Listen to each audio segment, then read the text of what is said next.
Okay. Um, Hola, Mr. Spaldi. This is kind of a rickety setup here. I don't know if this is going to stay in focus or not, but I'll just start. Um, okay, so for historical context, Yemen has always been a relatively impoverished country, and the people of their country began to blame their suffering on the quote unquote president Ali Abdullah Saleh, who was ruling the country for 22 years, from the 22nd of May in 1990 to the 27th of February in 2012. The Yemenis began to dislike Saleh. Wait, I'm gonna switch to my Saleh slide. Okay, they began to dislike him as he kept putting laws in place to extend his stay in the office and was a very rude and cruel. I mean, not really cruel, but not a nice guy. In 2012, he was attempted to be replaced by his vice president Abdullah Mansur Hadi during the election. Saudi Arabia greatly influenced this election as they liked Hadi and believed he would be a better ruler and be able to give them more access to the economic resources of Yemen.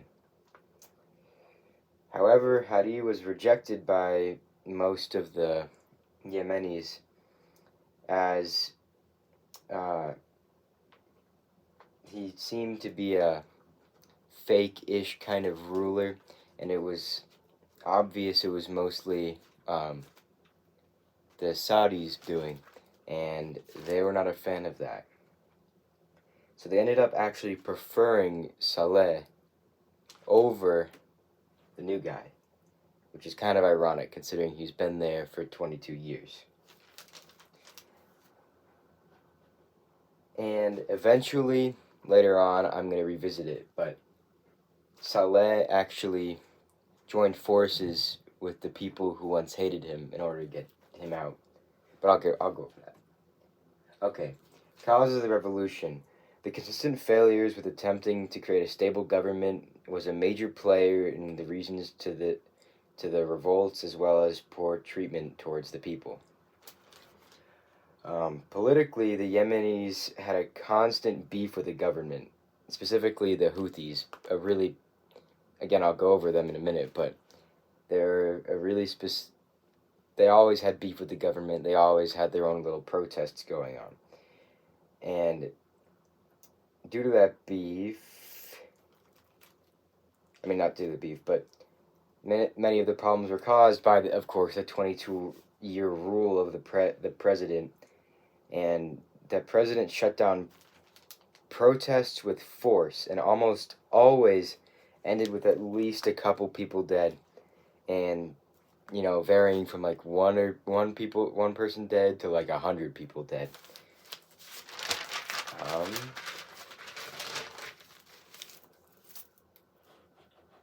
And then economic. The people of Yemen were relatively poor and barely having a distinction from the lower to higher class because the majority of them are poor. Like, the upper class was virtually non-existent. Yemen in 2009, 2 years before the original revolution, had a GDP of 23 billion, which in comparison to even Saudi Arabia is minuscule, as Saudi Arabia has a GDP of 793 billion. So just putting that into perspective, how little the country was actually making with money.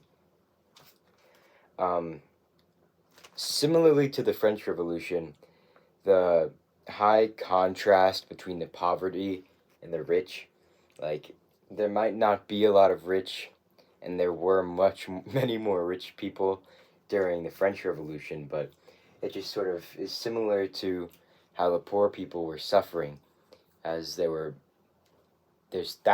millions of them, and So the overbearing and abusive government, along with the poverty and poor treatment from the government, is what eventually caused the revolution to officially begin on January 27th, 2011. That was the day they forced Saleh out of office. That was before Hadi was put in. But the people physically forced him out of office into cause an election, which caused Hadi to take his placement by the group known as the Houthis. And similarly, again to the French Revolution, similarly to the protests of trying to get their king out and everything with the third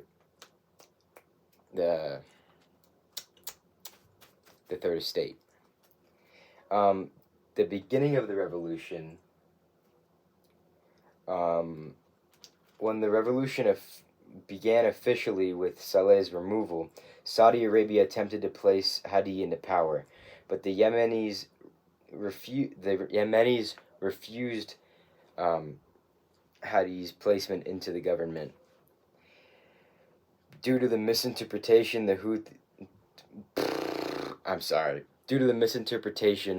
that Hadi did for the public, as the people did not feel he represented them.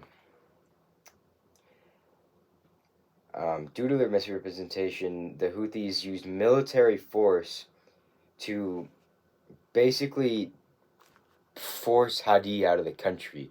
They backed him into they were doing a month-long chase. They backed him into an airport, basically forcing him to flee to Saudi Arabia, which officially marked the point of the war where Saudi Arabia begins to get upset at Yemen. And this is where the majority of the war starts to come up. Similarly to the French Revolution, the government misrepresented the public, as the government were living their own nice lives and the people were just starving, they were dying. It was never a great thing. And to the question if there was ever a chance to stop the revolution, personally, I'm going to say no. The country has been building up tension due to the 22-year rule of the president, and their extreme poverty and all other terrible starvation factors is what eventually builds up to it. And I don't think there's ever really a way to avoid it or really stop it, because even with their placement of the new president, the public didn't like it either. And actually, Saleh once actually said ruling over his country was like stepping over the heads of snakes. And although it's terrible to agree with him, as it's not a good thing for a ruler to be saying about the country he's representing, but it seems that's kind of true, as even with the new placement and everything, the Yemenis still did not accept their president. And the groups and goals. Here's actually a picture of the Houthis, but the Yemen crisis is currently being influenced mostly by the Saudis and Houthis, who are backed by multiple groups. They're backed by ISIL or ISIS, however you want to call it, and Al-Qaeda, and Iran. And the Saudis have American backing on their side, and many other countries in their own little coalition called the GCC. The Houthis were a Shia Muslim minority in Yemen and have been active in Yemen for a long time, as they believe that many of the people mistreat them as minorities. However, the group's reputation of rebelling came into play as they were able to stand up against the government and assert themselves as a major playing group in this war effort. After the Saudis attempted to put Hadi into power, Saleh joined forces with the Houthis, as the Houthis still preferred Saleh over Hadi. And this teamwork is very ironic, in my opinion. Just the fact that they come in, kick him out, and then come back. But it's just whatever choice the people thought was better. And the next group was the Saudis. This is actually a picture of the Saudis coalition, the GCC, just a bunch of countries on their side. The Saudis' main goal was to repair the Yemeni government and insert their own representative to not only take rulership over the country, but also establish their own economic benefits from doing so. And they're also being influenced by basically a little race between Iran and Saudi Arabia. They're just trying to sort of claim power over the countries in the Middle East. And due to that, Saudi Arabia wants to take advantage of Yemen's resources and land.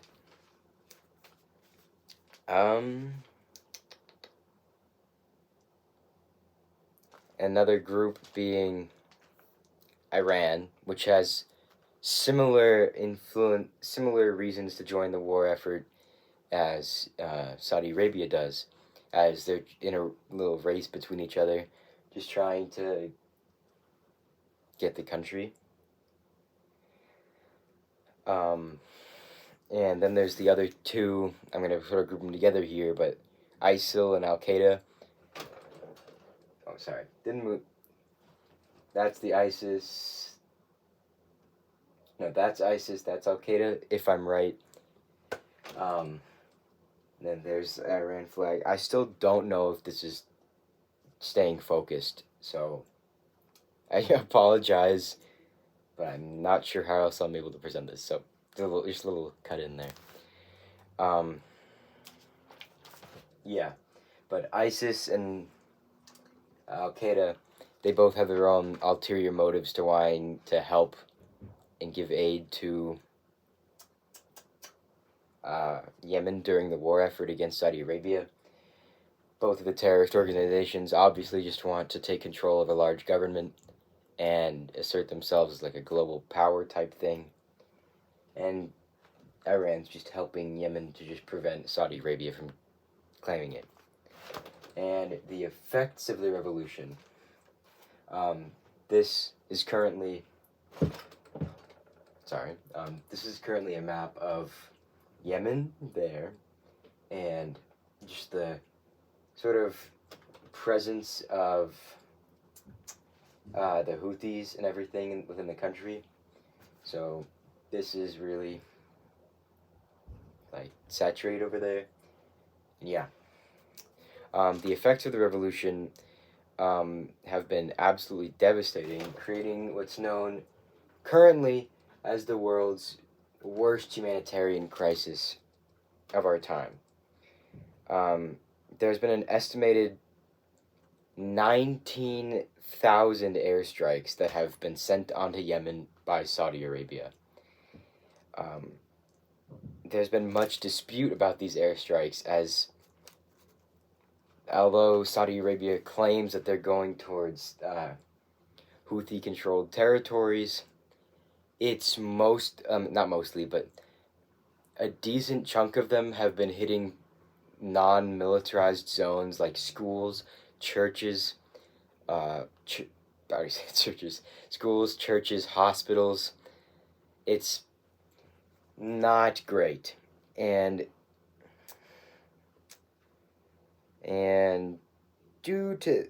also Saudi Arabia has been maintaining control of the borders of Yemen. They have control over all around Yemen. So they're restricting aid and anything from coming into Yemen. And Yemen's only source of aid has really been the terrorist organizations and Iran. And Iran, they've just been sort of sneaking materials and everything in for them just to keep them alive, as the as the as okay, sorry, statistic here.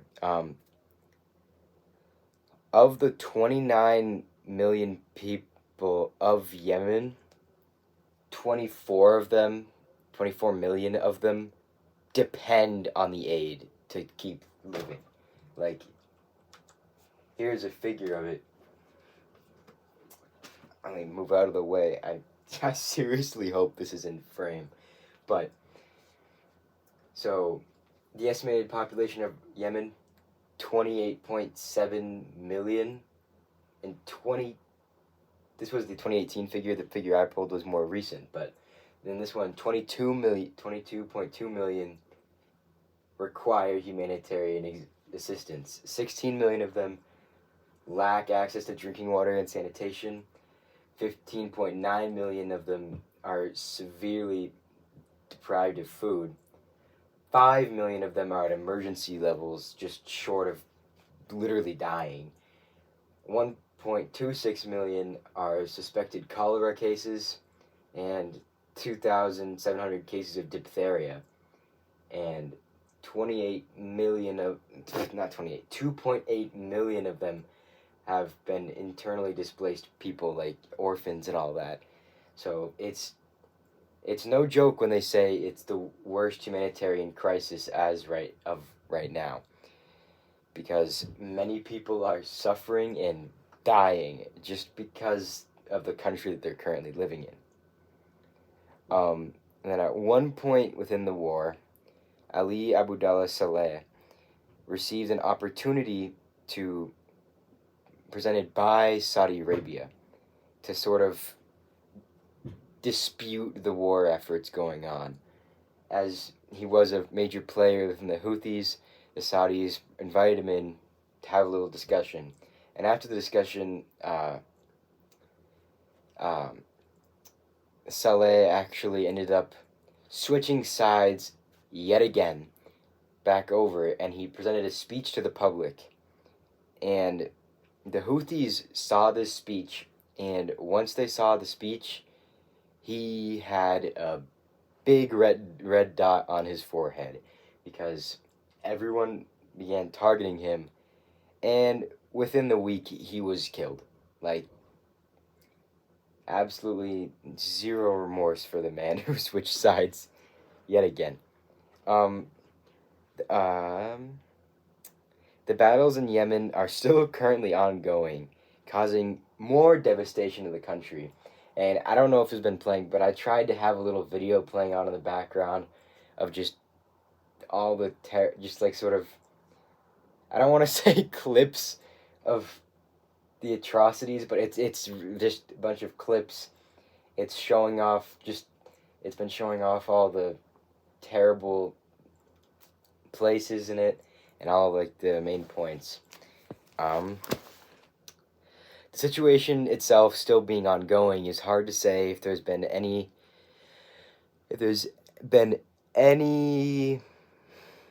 improvements in quality of life, as they're still at war. So their whole reason to start a revolution is faded, to be honest. Not really faded, because they still don't have a good leader, but it's just still ongoing, and I feel like it's just become a proxy war between Saudi Arabia and Iran. Like, Yemen just happens to be a side player in the background, while the Saudi Arabia and Iran are really the only major players left.